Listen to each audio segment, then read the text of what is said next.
This is Fred Beck from Fred Beck Fighting, proudly sponsored by Empire Fight Storm, joined once again by Adam Smith. Adam, I have to say, I'm a bit surprised about seeing you here since Sky aren't running the card. What brings you here? I'm a big admirer of Tyson Fury. I think he's the number one heavyweight in the world, and I didn't manage to get out to the third fight. I went to the second fight, but I think what Tyson's gone through has been incredible over the years, and we were there for the Klitschko win, and I just wanted to come up. I live down the road, and it's a big fight for British boxing. And on the other side, I've worked with Dillian Whyte for many years. I hoped he'd be here today to see him and his team. Unfortunately, he's not, but I wish Dillian all the best in the fight. He's wanted this for a long time. I think it's going to be a fantastic occasion on April the 23rd, even though it's not on Sky. It's a fight we should be talking about, and look, we've had a fantastic time in the sun in February. We've had huge events on Sky Sports, breaking records with viewing figures, and Eubank Williams and Josh Taylor, Jack Catterall with 900,000 on Saturday night. Khan Brook getting that box office event over the line, doing north of 500,000 on buys.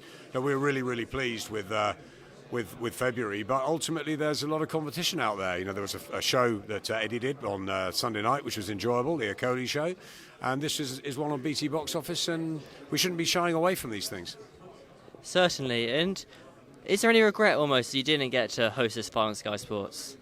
Look, we always want to do the big fights on Sky Sports Box Office, of course, but we can't have everything. A few months ago, Eddie decided to go to DAZN with this Matchroom stable. Ben Shalom comes in, we're building a stable together. But the irony with this is our other partners, Top Rank, are involved in this. So there's lots of connections, but we can't have everybody.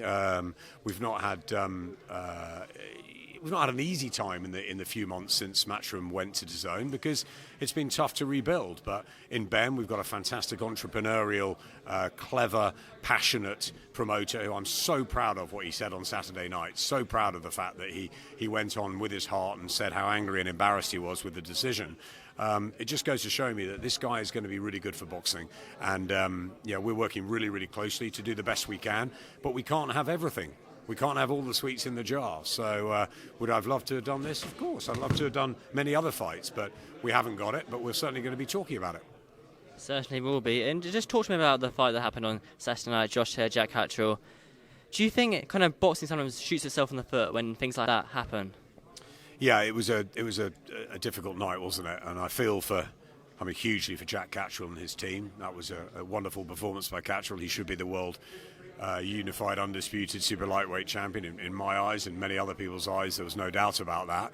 I feel also for Josh Taylor because he put everything into the fight. It just wasn't his night. I think he's made the right decision to go up in weight. It obviously looked that was partly it, but let's take nothing away from Catterall's fantastic boxing display. But ultimately, it doesn't leave anyone very happy. But the board have now made the call to investigate it, to have a look at the way the judges scored the fight and to talk to them. Ian John Lewis and Victor Locklear and Howard Foster are very experienced officials, and that's for the board to deal with. And once they come up with something or their answers, then we'll go from there. But Ben and I feel very strongly about this. And I think it's terrible that Josh Taylor's family have been abused online. I think that's horrendous. I think it's horrendous that Jack Catterall's had to, that's had to endure not having the night of his life. So no one wins here. It was a brilliant night for boxing in Scotland. Fantastic crowd, huge eyeballs on the sport, and it's got to be looked into, whether that's the system of judging, whether that's rematches automatically, well, whatever it is. But it looks like if Josh moves up, Jack might be left in the cold a little bit, and we're waiting for the governing bodies to make their decisions, whereas he should be the world champion, or at the worst should definitely have an immediate rematch. But it looks like that might not happen. So let's see what the board come up with. They're the officials. We're not. We're broadcasters. We just call the fights as we see them. The experts around me, the Matt Macklins, the Hannah Rankins, the Johnny Nelsons, they all felt the same way. So did Barry Jones and Carl Frampton for BBC. So did many other people, obviously, who've gone to Twitter and social media. But ultimately, the sport will move on, and we've got to hope it moves on in the best possible way. And I think Ben's a good guy to do this because he was really passionate about it. And I think because he's young and new to it, I think he won't be afraid to sort of push the boundaries a bit. What do you think the consequences should be for bad judging What do you think the Sky Sports event, the British Board of Boxing Control, can do about it? So say when a judge makes a bad call, like what happened on Saturday, what do you think should happen to them? What should the consequences be for them? I think they've got to be asked why they came to those decisions. And they've, Ian John Lewis is sitting on the same side as us, and he scored 114, 111 to Josh Taylor. And in the aftermath, very angry comments, disgraceful robbery, etc. He's done it, and that's what he thought was the outcome.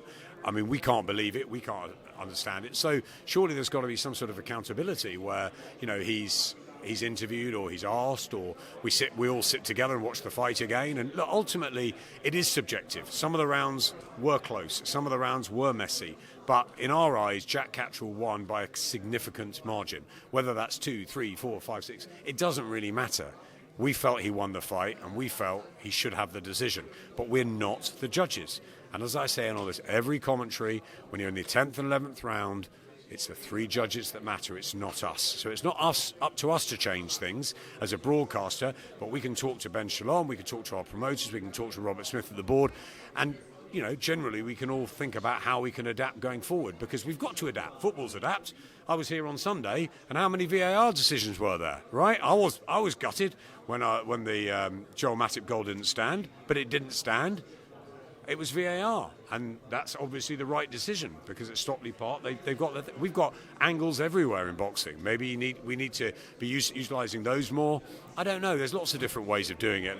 They've tried earphones on them abroad, open scoring. There's loads of different ways, but that all has to come after the investigation into this, and that is up to the board, and it is up to the Robert Smith and the 3 judges to explain. And once that's happened, we'll hear what they have to say. And I think then, if we're satisfied, there's going to be some sort of development from it. But if there's not, I think that we need to all talk within boxing and see what we can do about this, because it's not good for the sport. You're right. Yeah, that's quite a good answer you gave me there, Adam. You answered that question well. And just one last question. Regarding Sky Sports, kind of the first 6 months of the year is kind of mapped out. What's the rest of the last 6 months of the year? Oh, we've got lots of exciting things happening. We're back here at Wembley Arena on March 26th with Richard Riakporhe. We've got Savannah Marshall April the 2nd. We've got huge plans for April. We've got a huge amount of top-ranked shows. There's lots going on.